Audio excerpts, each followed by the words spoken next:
Hello, and welcome back to Empire of the Sun. We are now in turn three. Um, just to do a quick review of what's happened so far. We ended turn two. We ended turn two, and we did attrition, and we did all that political stuff, and we did attrition. And you can notice that all the orange Dutch units, except for the Dutch Navy here, are gone. They didn't surrender. DEI hasn't surrendered yet. All that's going to come pretty darn soon. They disappeared because obviously they're one-step units and there's no headquarters. Friendly headquarters is in range of them, so they have to go. Obviously, Malaya, SEAC is too far away. As MacArthur is not there. Abda was never put on the board. So they all are gone, except for the Dutch Navy. That doesn't go away with attrition. All right, so that happened. Philippines surrendered. Um, then what happened is I went ahead and grabbed my reinforcements and replacements, and they all basically went here to in the Solomons because he wasn't able to capture Guad, like I said last card. All right. So then he put in his replacements and reinforcements. I think, if I'm not mistaken, he put the Junio and I put here and I think he put a land unit somewhere. I can't remember exactly where. Anyway, it doesn't really matter a whole lot. Of course, he flipped the Yamato, all that good stuff. Um, okay, all nothing unusual.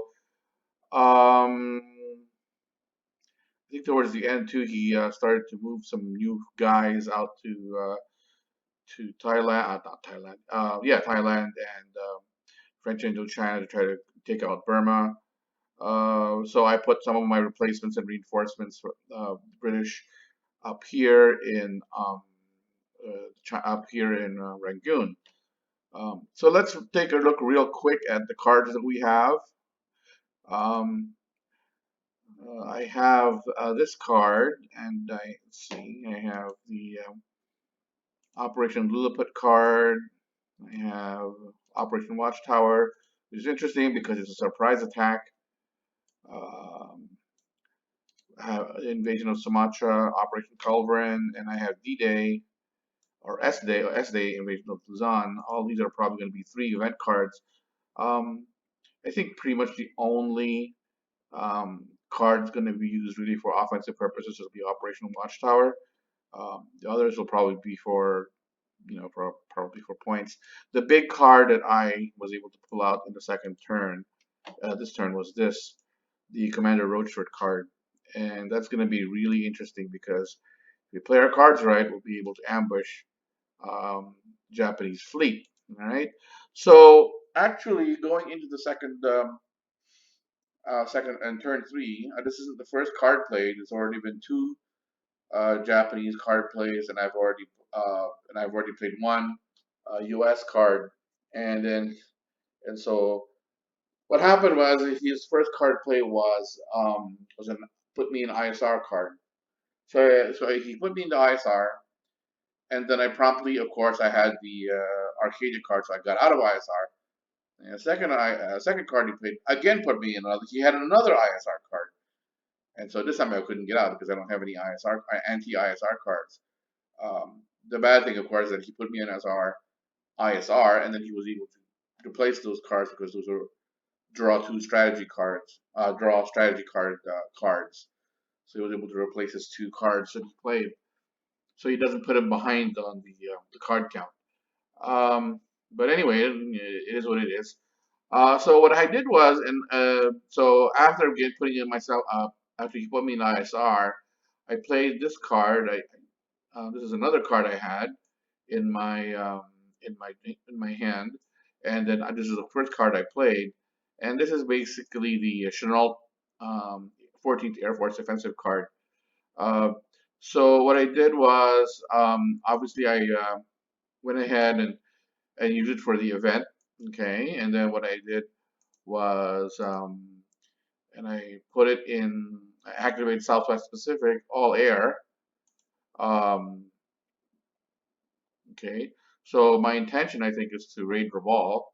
So I activated all these air forces there. Okay.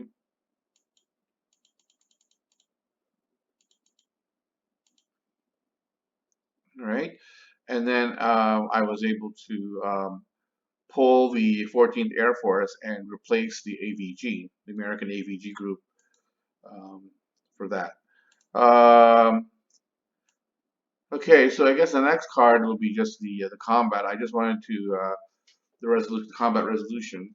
Um, I know there was not very interesting moves so far. Nothing big happened, but I wanted to get into turn three and show you what's happened without going too far into the turn. I'm going to tell you that the all these ISR cards came up and stuff, and so there's going to be combat here in Rabal. I'm going to bomb it just because I can, and I don't have anything else to do. So I activated. I got 10, 4, 10, 4, 18, 18 points of air, and gonna go after this guy. What's interesting is I just realized that why didn't I why didn't I activate the Marine area? Oh, because I'm under ISR. That's right, because I'm under ISR. Okay. Otherwise, I would have activated. I would have activated the thing, the Marine area unit. I decided to hang on to my carriers and not use them because I don't want to. I didn't want to bring in. I didn't want to draw his carriers in reaction. Something I'm also thinking about in the back of my head is since we do have the Commander Roachford card, normally I would try to keep my carriers away from his carriers because I can't afford to lose them.